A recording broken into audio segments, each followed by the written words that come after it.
This was how Fetyukovitch concluded his speech, and the enthusiasm of the audience burst like an irresistible storm.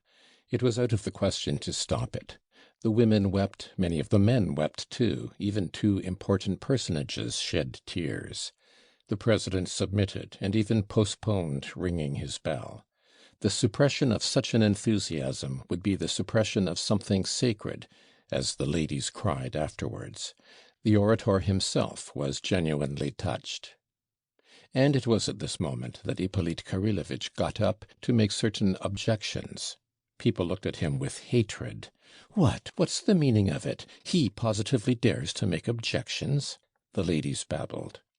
But if the whole world of ladies, including his wife, had protested, he could not have been stopped at that moment. He was pale, he was shaking with emotion, his first phrases were even unintelligible, he gasped for breath, could hardly speak clearly, lost the thread.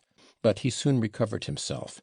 Of this new speech of his, I will quote only a few sentences. I am reproached with having woven a romance, but what is this defense, if not one romance on the top of another? All that was lacking was poetry. Fyodor Pavlovitch, while waiting for his mistress, tears open the envelope and throws it on the floor.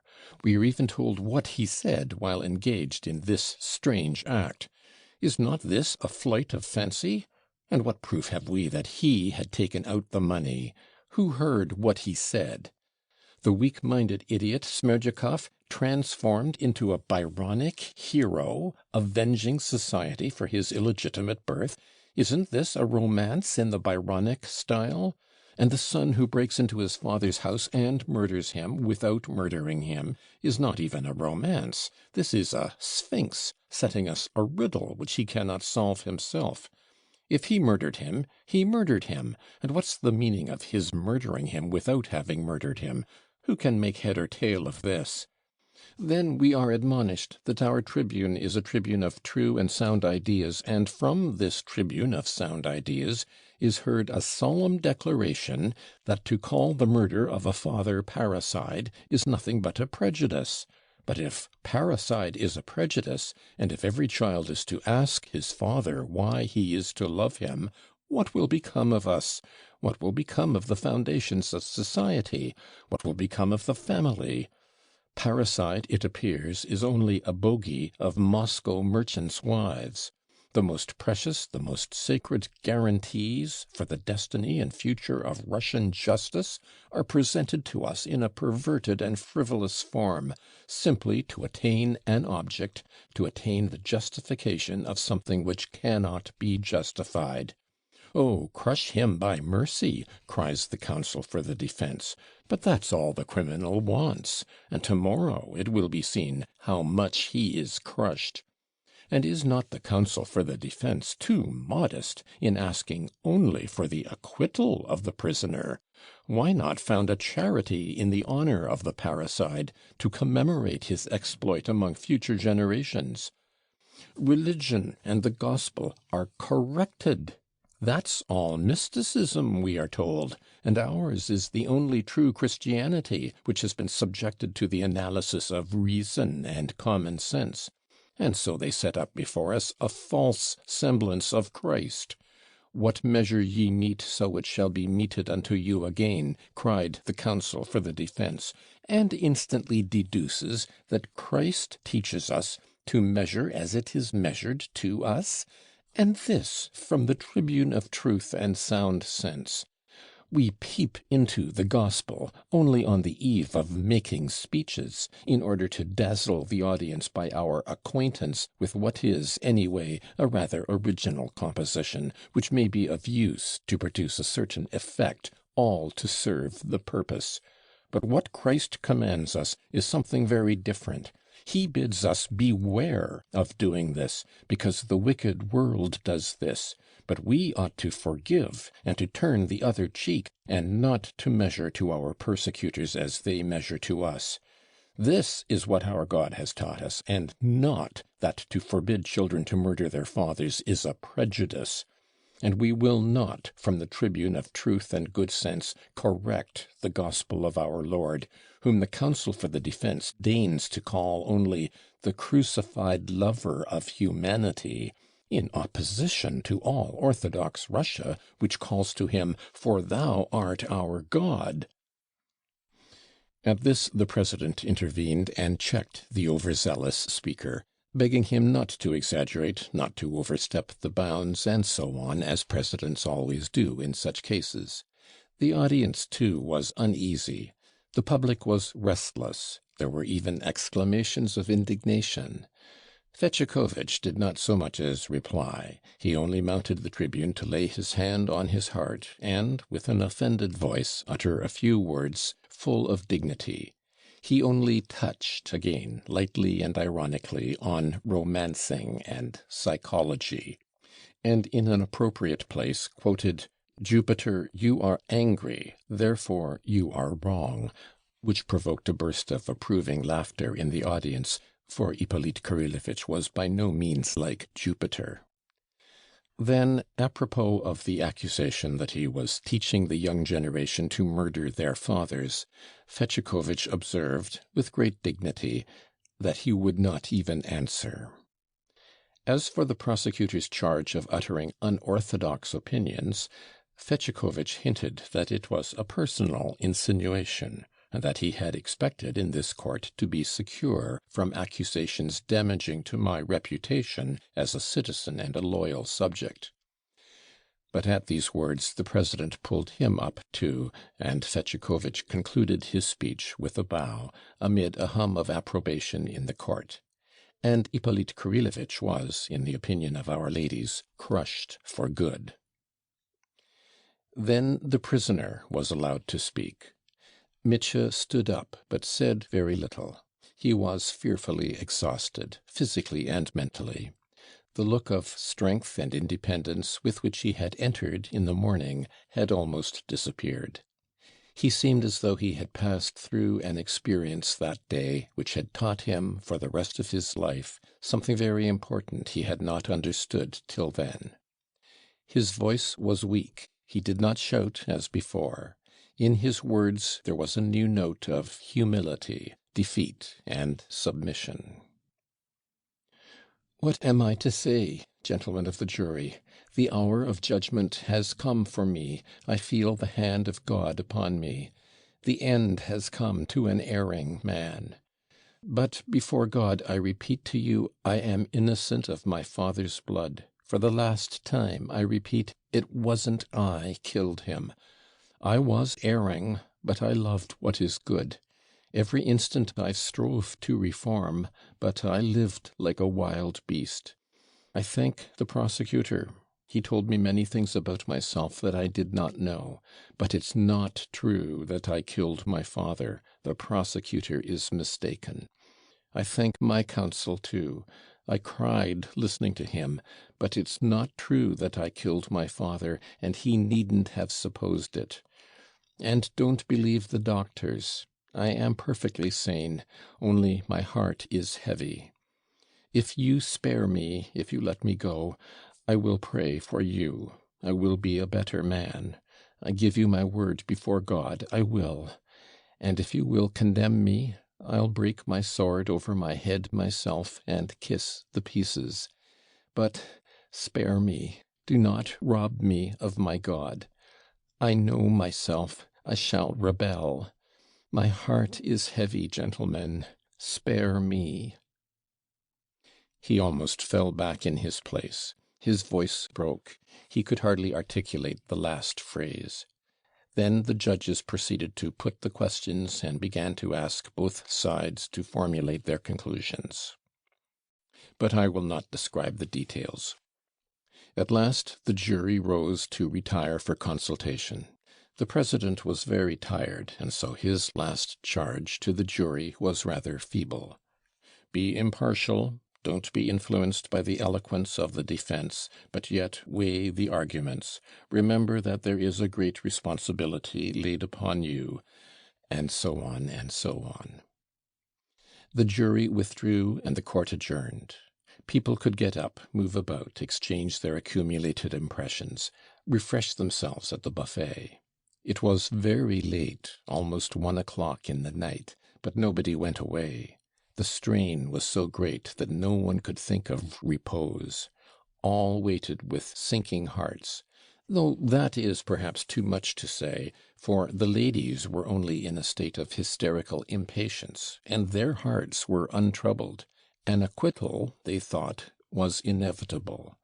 They all prepared themselves for a dramatic moment of general enthusiasm. I must own there were many among the men, too, who were convinced that an acquittal was inevitable. Some were pleased, others frowned, while some were simply dejected, not wanting him to be acquitted. Fetyukovitch himself was confident of his success. He was surrounded by people congratulating him and fawning upon him. "There are," he said to one group, as I was told afterwards, "there are invisible threads binding the counsel for the defense with the jury. One feels during one's speech if they are being formed. I was aware of them. They exist. Our cause is won. Set your mind at rest." "What will our peasants say now?" said one stout, cross-looking, pock-marked gentleman, a landowner of the neighborhood, approaching a group of gentlemen engaged in conversation. "But they're not all peasants. There are 4 government clerks among them." "Yes, there are clerks," said a member of the district council, joining the group. "And do you know that Nazarev, the merchant with the medal, a juryman?" "What of him?" "He is a man with brains." "But he never speaks."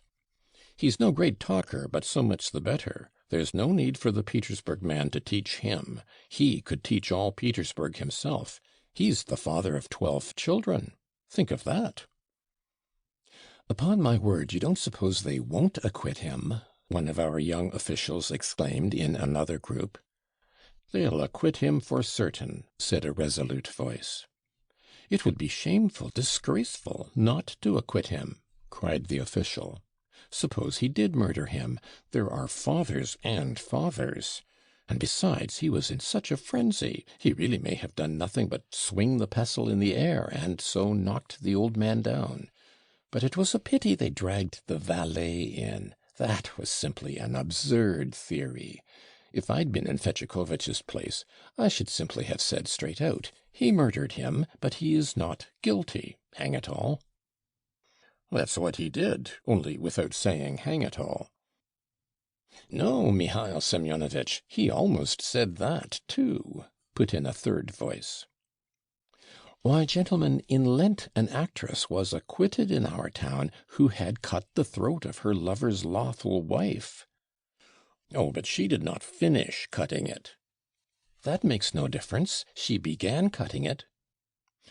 "What did you think of what he said about children? Splendid, wasn't it?" "Splendid." "And about mysticism, too." "Oh, drop mysticism, do," cried someone else. "Think of Hippolyte and his fate from this day forth. His wife will scratch his eyes out tomorrow for Mitya's sake." "Is she here?" "What an idea! If she'd been here, she'd have scratched them out in court.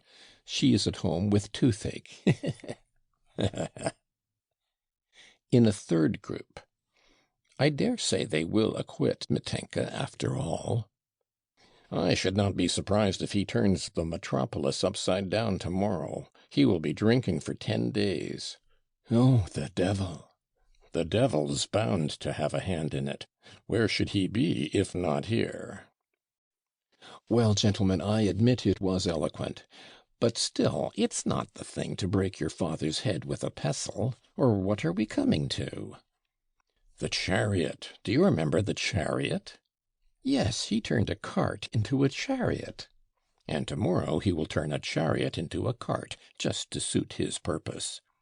What cunning chaps there are nowadays!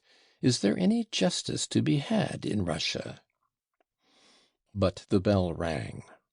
The jury deliberated for exactly an hour, neither more nor less.